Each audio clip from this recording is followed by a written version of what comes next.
कक्षा 7वीं, विषय हिंदी। तीसरी कहानी है कुत्ते की वफादारी।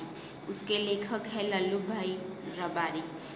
यह विद्यार्थी मित्रों, इस कहानी में कुत्ते की वफादारी के बारे में बताया गया है।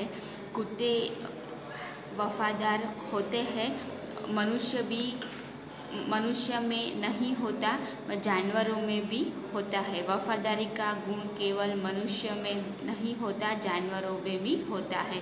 कुत्ता अपनी वफादारी के लिए बहुत प्रसिद्ध है।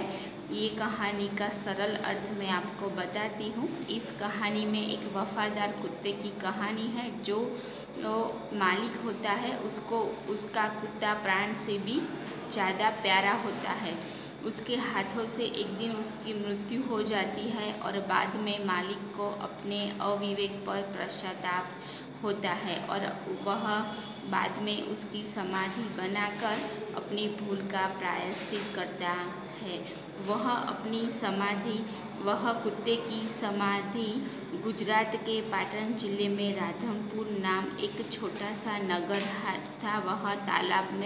वहाँ एक तालाब है कि जिसके तट पर एक कुत्ते की समाधि बनाई थी और जो कुत्ता था उसको अपना जो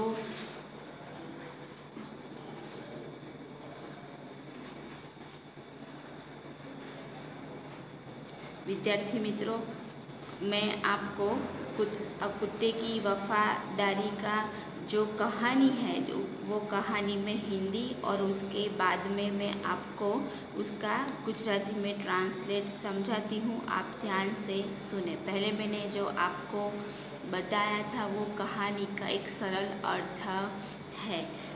कुत्ता जो होता है अपने मालिक के प्रति कैसा होता है? वफादार होता है। तो अब आप ये कहानी है, जो कहानी आप ध्यान से सुनो।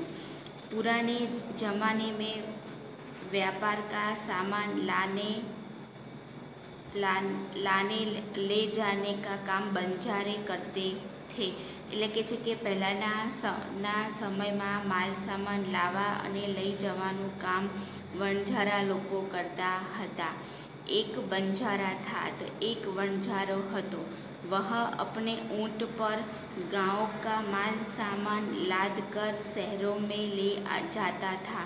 એટલે કે છે કે એ પોતાના ઊંટ ઉપર ગામમાંથી માલ સામાન શહેરમાં લઈ જતો હતો। वहाँ से मिश्री के खांड, गोड़, मसाले ले आदि भर कर गाँव तक ले आता था। એટલે કે છે કે ત્યાંથી ખાંડ, ગોળ, મરી મસાલા આ બધી વસ્તુ ગામનાથી લઈ આવતો હતો। लाखों का व्यापार था उसका। એટલે કે છે કે એ લાખો રૂપિયાનો व्यापार करतो હતો। इसलिए लोग उसे लाखा बंजारा कहते थे। એટલા માટે ગામના બધા લોકો એને લાખા વણઝારા કહેતા હતા। लाखा के पास एक सुंदर कुत्ता था। लाखानी जोड़े एक सरस कुतरो हतो। कुत्ता बड़ा वफादार था। कुतरो बहुत एना मालिक प्रत्ये वफादार हतो। रात को वह बंजारे के पड़ाव की रखवाली करता था। એટલે કે છે કે રાત્રે એ પોતાના વણઝાર જે પડાવ હતો એની શું કરતો હતો?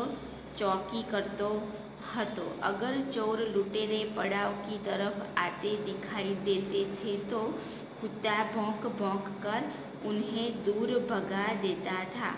એટલે કે છે કે ચોર લૂંટેરા જો એના પડાવની તરફ આવતા જોવા મળે તો કૂતરો ભસીને એમને દૂર ભગાડી દેતો હતો।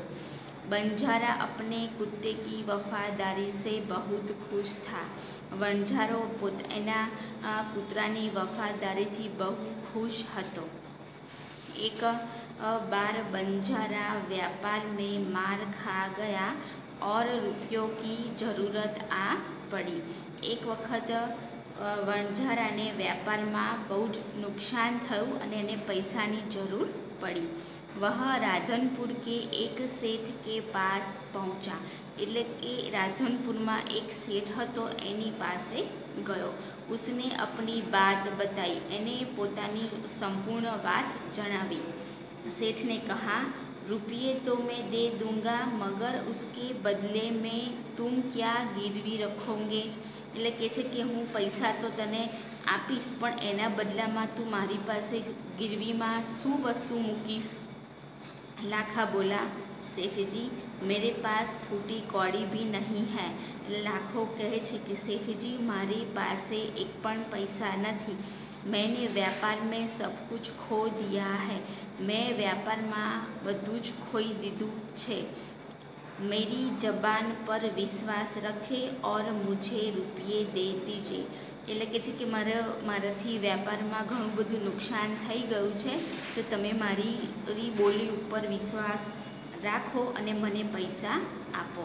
मैं आपकी पूरी रकम सूद समेत 1 साल में ही चुका दूंगा। हूँ तमारी पूरी रकम 1 વર્ષમાં હું તમને ચૂકવી આપીશ।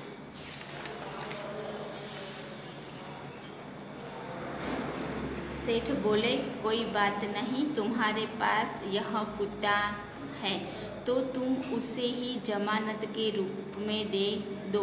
सेठ जी कहूँ, कई वांधो नहीं, तारी पास आ कूतरो छे तो तू मने एना जमानत में एक मने आ कूतरो आपी दे। जब तुम सारे पैसे लौटा दोगे तब मैं भी कुत्ता तुम्हें वापस दे दूंगा।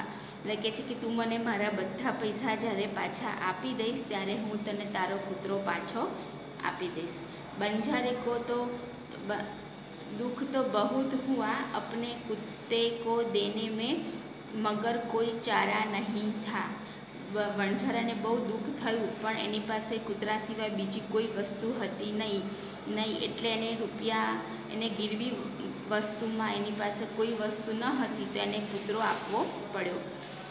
रुपये लेकर वह चला गया। ए सेठजी पासेथी पैसा लईने पछी वणझारो जतो रह्यो।